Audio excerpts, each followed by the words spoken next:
bonsoir, bonsoir à vous à la maison, bonsoir à vous ici présents. Donc, nous avons ce soir notre séance extraordinaire du conseil municipal du 18 décembre 2023. Il est 19h et c'est la séance pour l'adoption du budget. Alors, on va commencer tout de suite. Je vais prendre une proposition pour l'ouverture de la séance. Luc Daigle. Proposé par Luc Daigle. Il s'est appuyé. Pierre-Luc Denoncourt. Par M. Denoncourt. Alors, questions, commentaires, ça va. Alors, ensuite, l'ordre du jour, étant donné que c'est une séance extraordinaire, de toute façon, bon, on ne peut pas ajouter de points. Et le seul point qui est à l'ordre du jour, c'est vraiment au niveau des prévisions budgétaires pour l'exercice financier 2024. Alors, je vais prendre une proposition pour l'ordre du jour. Égide Charret. Proposé par M. Charret et c'est appuyé par? Richard Leclerc. M. Leclerc, merci. Alors donc, au niveau de la prévision budgétaire pour l'exercice financier 2024. Alors, permettez-moi de vous lire tout d'abord le message de la mairesse. Alors, chère Amoucoulienne, à nouveau cette année, au nom de mes collègues du conseil municipal et de tous les employés de la ville d'Amqui, il me fait plaisir de m'adresser à vous, en tant que mairesse, pour vous présenter le budget 2024 adopté lors de cette séance extraordinaire du 18 décembre. Vous trouverez également le programme quinquennal d'immobilisation 2024-2028 qui avait déjà été adopté le 18 décembre dernier. D'année en année, l'élaboration du budget municipal est un exercice où tous et chacun doivent mettre tous les efforts pour présenter un budget équilibré. Un budget répondant aux besoins d'entretien des infrastructures, aux besoins des citoyens, à des investissements pour se projeter vers l'avenir et améliorer notre qualité de vie. Le tout doit se faire dans le but que tous ces coûts soient le plus bas possible sur votre compte de taxes. La hausse du coût des collectes de matières résiduelles a été un enjeu de taille cette année. Face à un seul soumissionnaire, nous avons dû accepter cette augmentation pour nous assurer que tous les contenants de matières résiduelles soient vidés pour cette année. Nous travaillons déjà avec la Régie intermunicipale de traitement des matières résiduelles qui regroupe les MRC de la Matapédia et de la Métis pour trouver une solution pour 2025. Je vous invite à parcourir le document qui sera disponible. Vous y retrouverez les revenus et dépenses, les projets d'investissement pour les 5 prochaines années, la situation financière actuelle de la Ville, ainsi que les différents taux de taxation et de tarification. Respecter la capacité de payer de nos contribuables. Le budget 2024 s'élève à 4 924 000 $, comparativement à 13 188 000 $ pour l'an dernier. La Ville d'Amqui est touchée par l'augmentation du coût de la vie et une hausse fulgurante et inattendue pour la collecte des matières résiduelles. Le taux de taxation résidentielle connaîtra pour 2024 une augmentation de 3 % avant d'y inclure le coût de la collecte des matières résiduelles. La tarification pour les services d'aqueduc et d'égout diminuera tant qu'à elle de 3 $. Donc, passera de 293 $ à 290 $. En revanche, la taxe de service pour la collecte de matières résiduelles augmentera quant à elle de 51 et 50 $, donc de 20 %. Ainsi, elle passera de 257 $ à 308,50 $. Globalement, pour une résidence moyenne de 180 000 $, cela représente une augmentation de 113,30 $, soit 4,16 %. Malgré la hausse de tous les coûts reliés au fonctionnement de la Ville, cette augmentation demeure en deçà de l'indice des prix à la consommation pour le Québec d'octobre 2023, qui est de 4,2 %. Les matières résiduelles, une nouvelle façon de faire. Lors de l'ouverture des soumissions pour le renouvellement du contrat des collectes de matières résiduelles, nous avons constaté une hausse de contrat de 141 % comparativement au contrat précédent. Cette hausse était complètement inattendue. Nous avons dû revoir notre façon de faire. Présentement, les immeubles résidentiels paient une unité de taxation, peu importe le nombre de poubelles mis en bordure du chemin. À partir de 2024, la notion de l'utilisateur payeur sera utilisée au niveau des déchets. Tous les utilisateurs qui présentent plus d'un bac roulant de déchets, donc on parle ici du bac vert, devront payer pour le ou les bacs supplémentaires. Afin d'encourager la bonne utilisation des bacs roulants, cette notion ne s'applique pas aux bacs pour le recyclage ni aux bacs pour les matières organiques. Pour ce qui est des institutions commerce, industrie, ce qu'on appelle ici, et les grands utilisateurs qui ont des conteneurs, la notion d'utilisateur payeur s'appliquera aussi dès 2024. La taxation se fera selon le nombre d'unités de verges cubes et la fréquence de collecte. De cette façon, nous croyons pouvoir conscientiser la population sur la bonne façon de disposer de leurs rebuts et par le fait même, faire une différence sur la quantité de déchets envoyés à l'enfouissement. Car en plus du coût de collecte, nous payons aussi au tonnage pour la disposition de tout ce qui est dans le bac vert. Investissement reflétant les fondements de la planification stratégique. En 2023, la Ville d'Amqui s'est dotée d'une planification stratégique afin de prendre les meilleures décisions possibles pour la population. Pour le programme quinquennal d'immobilisation 2024-2028 et le budget, nous avons tenu compte de cette planification. Toutes les décisions prises dans le cadre de l'exercice budgétaire ont été basées sur les objectifs stratégiques suivants.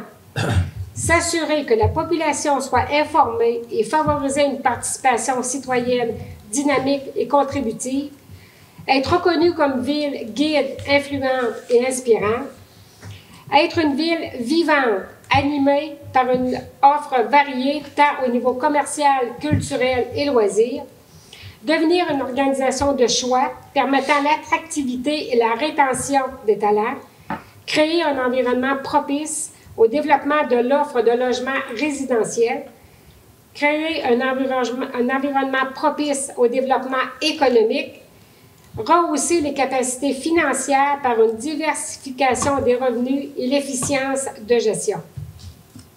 Pour ce qui est du programme quinquennal d'immobilisation 2024-2028, lors de sa séance extraordinaire du 18 septembre 2023, la Ville a déposé un programme quinquennal de 41 700 000 $. Ce programme présente des investissements qui touchent tous les services offerts par la Ville, plusieurs travaux touchant le développement résidentiel et commercial, la réfection d'infrastructures de loisirs ainsi qu'administratives sont prévus pour les 5 prochaines années. Plusieurs programmes d'aide financière ont déjà été confirmés afin de minimiser les investissements à la charge de la Ville.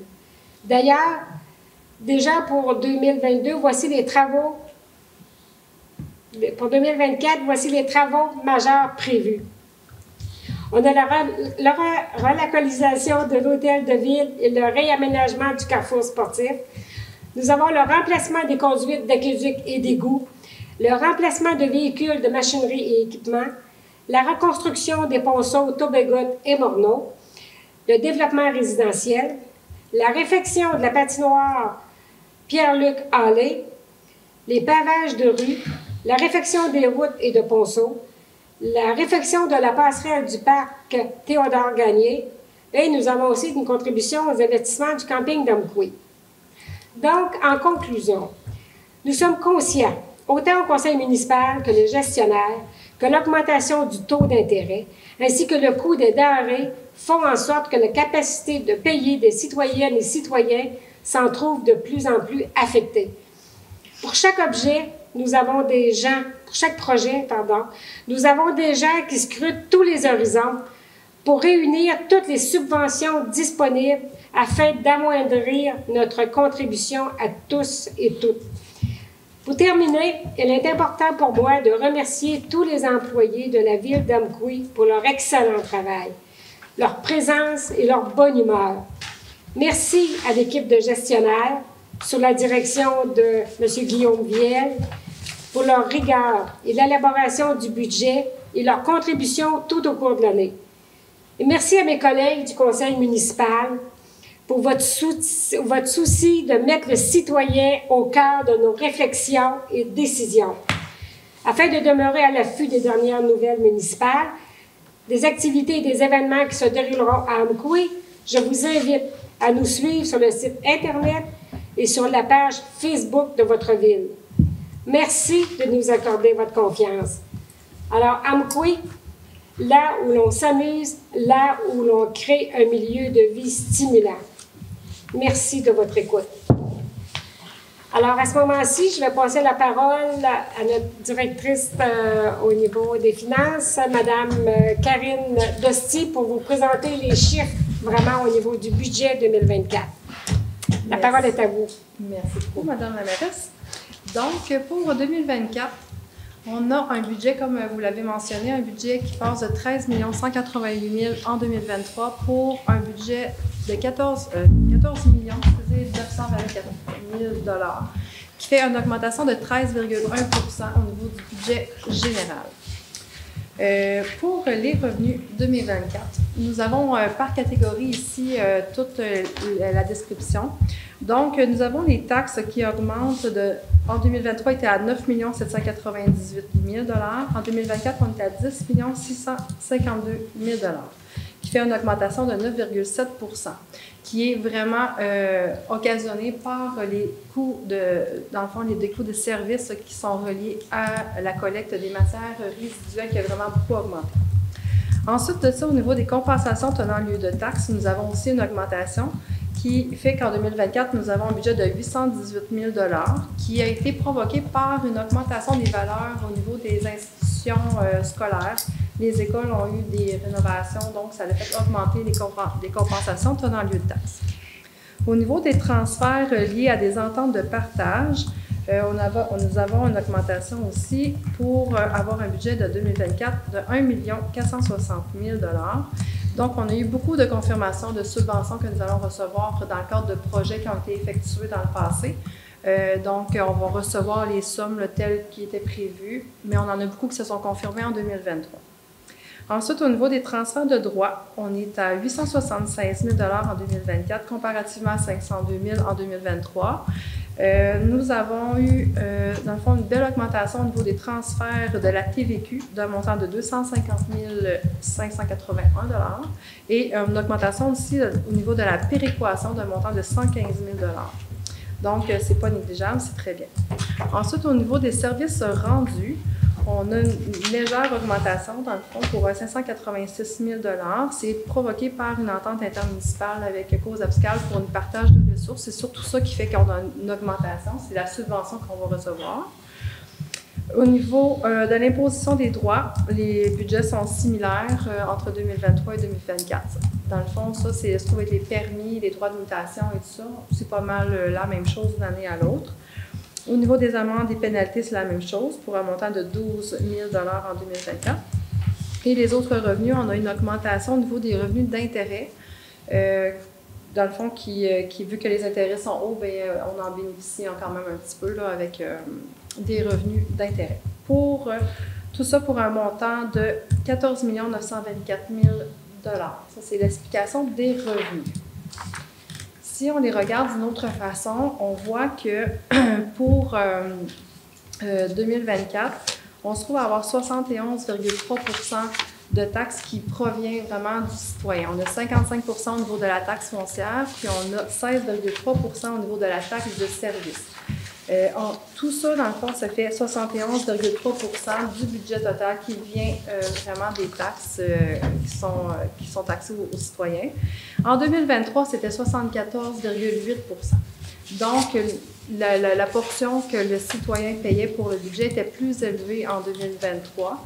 Là, la diversification des revenus, l'augmentation de la TVQ, la péréquation et aussi la Ville a fait aussi un transfert de son surplus libre au budget, fait que l'apport du citoyen est un petit peu moins élevé dans le budget 2024. Ensuite, au niveau des dépenses 2024, on va regarder par fonction. Au niveau de l'administration générale, on a eu une augmentation de 386 000 qui amène le budget à 2 685 000. C'est provoqué par l'augmentation de tout, dans le fond, les salaires, les assurances, tout ça, parce qu'il y a eu des modifications. Ensuite, au niveau de la sécurité publique, on est à 1 400 000, qui est provoqué par l'augmentation de la quote-part incendie et la facture de la Sûreté du Québec, entre autres. Au niveau du transport, on a aussi une augmentation qui amène le budget à 2 584 000, qui est provoquée par des augmentations de l'essence, des matériaux, la bas poussière, tout est en augmentation. Là, on voit des postes budgétaires qui ont augmenté de 30 en 2023-2024. Donc, ça s'explique comme ça. Au niveau de l'hygiène du milieu, une augmentation aussi de 612 000 comparativement à 2023. Donc, le budget est à 2 742 000, qui est dû par l'augmentation du contrat de collecte des matières résiduelles. Ensuite, au niveau de santé et bien-être, les budgets sont comparatifs. À l'intérieur de ça, on voit l'Office municipal d'habitation et il y a des codes-parts aussi. Ensuite, au niveau de l'aménagement, urbanisme et développement, nous avons une baisse de 39 000 comparativement à 2023, qui fait un budget de 474 000. Ça ici, dans le fond, il y a eu des modifications au niveau des employés. Il y en a qui ont été comme plus en administration générale au lieu d'être au développement. Donc, il y a eu plus des transferts budgétaires dans les postes, mais il y a une diminution dans ce poste budgétaire-là. Au niveau des loisirs et culture, on a une augmentation de 158 000 comparativement à 2023, donc 2 164 000, qui est vraiment une augmentation au niveau du budget de l'entretien, mais aussi la division espace vert qui va apparaître, qui fait que le budget est un peu plus élevé dans ce poste budgétaire. Au niveau des dépenses de financement, on parle ici de remboursement capital et intérêt. On a une augmentation de 2 418 000. C'est provoqué, entre autres, par l'augmentation du taux d'intérêt, mais aussi des nouveaux financements qui vont avoir lieu en cours de route en 2024. Au niveau des immobilisations, on a une augmentation qui fait que le budget est à 514 000 $. Donc, ce que ça fait, c'est que les immobilisations en 2024, il va y en avoir plus qui vont être payés directement au fonctionnement. Ça va permettre d'empêcher une augmentation de la dette de la Ville. En fond, c'est un peu le but de ne pas trop augmenter. Puis, ça va réduire un peu l'endettement et tout ça. Au niveau des affectations, l'année passée, on était à 37 000. Cette année, on est à moins 165 000. Je vous explique le pourquoi. Dans le fond, on a le fonds des élections qu'on parlait de 17 500, qu'on doit faire une réserve financière à chaque année. Et on a aussi une réserve pour la vidange d'égout d'un montant de 62 500 qui est là. Mais aussi, étant donné que la Ville va réaffecter un montant de son surplus libre pour venir diminuer un petit peu la charge de dépenses d'un montant de 335 000, c'est pour ça que le montant est en négatif. Donc, c'est le montant des élections plus la réserve moins l'affectation que vous faites au niveau du surplus libre pour le budget, pour venir équilibrer le budget. Pour un montant de 14 924 000. Donc, c'est un budget qui est équilibré. Revenus-dépenses, c'est équilibré. C'est encore les dépenses, mais les dépenses démontrées par objet. Donc, on voit, c'est vraiment par poste budgétaire différent. Donc, au niveau de la rémunération et des avantages sociaux, on a une augmentation de 334 000 $. Au niveau des biens et services, les biens et services, ça comprend tout ce qui est communication, téléphone, publicité, assurance, services professionnels. On a une augmentation un petit peu de 758 000 pour avoir un budget de 3 515 000 $. Ensuite, on a les locations, entretien et réparation de 918 000 $. Les biens non durables, une augmentation aussi pour amener le budget de 1 460 000 $. Dans les biens non durables, on trouve le gravier, la pierre, l'essence, l'électricité, les petits outils, les vêtements, la fourniture de bureaux, etc. C'est tout dans ce poste budgétaire-là qu'on voit ça. Au niveau des biens durables, on a une augmentation de 6 000 $. Contribution des organismes, une petite augmentation quand même pour amener le budget à 2 167 000 $. À l'intérieur de ça, on voit les codes-parts, l'organisme municipal, l'Office municipal d'habitation, division de Morticus, tout est situé dans cette catégorie-là. Ensuite, on a dans Autres, on se trouve les dommages et intérêts, les aides financières aux entreprises. Là, on est dans un budget comparable pour 35 000 $. Les dépenses de financement, capital et intérêt, c'est les mêmes postes que tout à l'heure, dans le fond qu'on voyait. Immobilisation, 514 000 $ et affectation, moins 165 000 $ pour un budget de 14 924 000 $. Des gros chiffres? On se mélange. Donc, on se présentait aussi la tarification au niveau des services 2024. Au niveau de l'aqueduc, on était à 138 $ en 2023 et on passe à 121 $. C'est un écart de une diminution de 17 $ qui a été causé par des dépenses qui sont non récurrentes d'une année à l'autre. L'année passée, on avait des moteurs à remplacer, des choses comme ça dans les pompes. Cette année, on n'en a pas. Fait que ça fait une différence. Au niveau de l'égout, en 2023, on était à 155 $. En 2024, on passe à 169 $ pour une augmentation de 14 $. C'est surtout provoqué par la réserve financière qui va être faite pour la vidange d'égout. Ensuite de ça, au niveau des matières résiduelles, comme Mme Blanchette l'a bien dit, en 2023, 257 $ pour aller en 2024 à 308,50 $. C'est une augmentation de 51,50 $. Donc, il faut savoir aussi que les utilisateurs de bacs supplémentaires vont avoir des vignettes à acheter pour pouvoir recueillir leur nouveau bac pour un montant de 120 $ chaque vignette.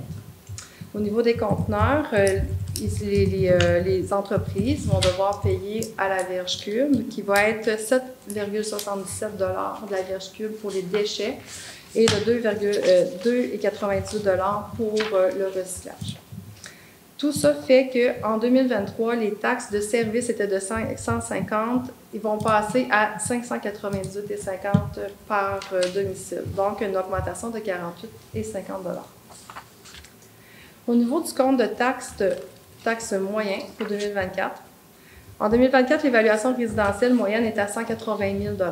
Donc, la taxe foncière pour la valeur de taxe, c'était en 2023, 2 170,80 $, va passer à 2 235,60 $ pour une augmentation de 2,99 %. Excusez-moi.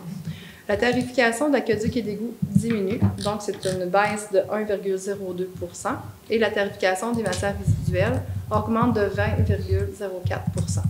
Ce qui fait que en général, il va y avoir une augmentation de 4,16 %. Si on regarde l'évolution du compte de taxe en comparaison avec l'IPC au Québec dans les dernières années, on voit que la ville d'Amqui est toujours un peu en bas parce que la ligne qui est comme bleu foncé, c'est la variation de l'IPC au Québec lors de l'adoption du budget. Et la ligne bleu pâle, c'est plus la variation du compte de taxe moyen de la ville. Donc, toutes les années, on est un peu en bas de l'IPC général du Québec. Puis cette année, qu'on est presque à la même place. Vraiment, la différence, c'est vraiment au niveau de... Si on n'avait pas la collecte des matières résiduelles, on serait vraiment plus bas, là, on serait en bas aussi. Là, avec la collecte, on est à 4,16 %. La répartition des taxes foncières pour les autres catégories par 100 $ d'évaluation. Au niveau du résiduel agricole et forestier, les taux sont les mêmes. Donc, en 2023, on était à 1,2060 $ pour le 100 $ d'évaluation. En 2024, on est à 1,242, qui fait une augmentation de 2,99 %. Au niveau des logements, 6 logements et plus, on était à 1,4402 $ pour, en 2024, 1,4833 $, une augmentation de 2,99 %. Terrain vague desservi, c'est le double, dans le fond, que de la tarification résiduelle résidentielle. Donc, on était à 2,4120 en 2023 pour passer à 2,484 en 2024. Augmentation aussi de 2,99 %. Non résidentiel, ça c'est le commercial. On était à 2,2403 en 2023 pour un 2,3072 en 2024. Aussi une augmentation de 2,99 %. Au niveau de l'industriel, augmentation de 3 %, on passe de 2,4010 à 2,4730. Donc, il y a quand même une augmentation qui est équivalente pour toutes les catégories d'immeubles. Il y a une différence, une augmentation. Dans le fond, il y a une nouveauté pour 2024. On va l'adopter ce soir, ça n'est pas adopté encore. Ça va être adopté ce soir. Hein? Probablement. Je ne sais pas. On va attendre pour voir qu'est-ce que les élus vont décider. J'ai entendu au travers des branches que afin d'aider la population là, pour payer leurs taxes, le conseil municipal va décider éventuellement d'augmenter le nombre de versements annuels et passant de 3 versements à 5 versements. Donc, premier versement le 31 mars 2024, deuxième versement le 31 mai 2024, troisième versement 31 juillet, quatrième versement 30 septembre et le cinquième versement le 30 novembre. Donc, ça va permettre aux citoyens d'avoir un peu plus de temps pour payer leur compte de taxes. Alors, voilà, ça fait le tour de la présentation du budget 2024. Merci beaucoup, Mme Dossy. Merci aussi pour tout le travail qui a été apporté à la préparation, l'élaboration de ce budget. Ça fait plaisir. Ça a été un travail un très fort travail. J'en ai été témoin, fait que merci de la collaboration de chacun. Alors, est-ce que j'ai quelqu'un qui est prêt à faire la proposition pour ce budget 2024? Hélène Guilbeault. Proposé par Mme Guilbeault. Est-ce que j'ai quelqu'un pour appuyer? Richard Leclerc. Monsieur Leclerc appuie. Parfait, merci. Alors, nous sommes maintenant à la période de questions des citoyens concernant le budget 2024. Alors, est-ce qu'il y a quelqu'un dans la salle qui veut poser des questions sur le budget? Alors, vous allez au micro, vous dites votre nom, s'il vous plaît, puis on vous écoute. Daniel Bélanger. Ouais. Bon, premièrement, au niveau des déchets, bon, je suis conscient, puis j'ai pris à la radio, j'ai pris les informations comme tout le monde aussi, les nouvelles. Malheureusement, il va s'en trouver plus sur le bord des chemins de bois puis sur le bord des rangs qui sont proches de la ville. Ça, c'est un petit peu un constat qu'on va continuer de voir. Maintenant, ce que je voudrais porter l'attention, c'est un programme qui existe depuis quelques années qui permet aux municipalités d'amener une réduction de taxes pouvant aller jusqu'à 40 % pour les propriétés forestières. Je sais que cette demande a déjà été présentée à la MRC il y a une couple d'années. Bien sûr que les municipalités qui sont à peu près toutes forestières étaient contre, donc ça n'a pas marché, ça n'a pas passé. Mais je demanderais, moi, pour la prochaine année, à la Ville de se pencher sur cette possibilité. Parce qu'on sait que les immeubles forestiers, bon, de toute façon, pour bénéficier de ce programme-là, il y a des conditions. C'est que le lot fasse partie d'un programme d'aménagement forestier et qu'il y ait un plan d'aménagement forestier intensif.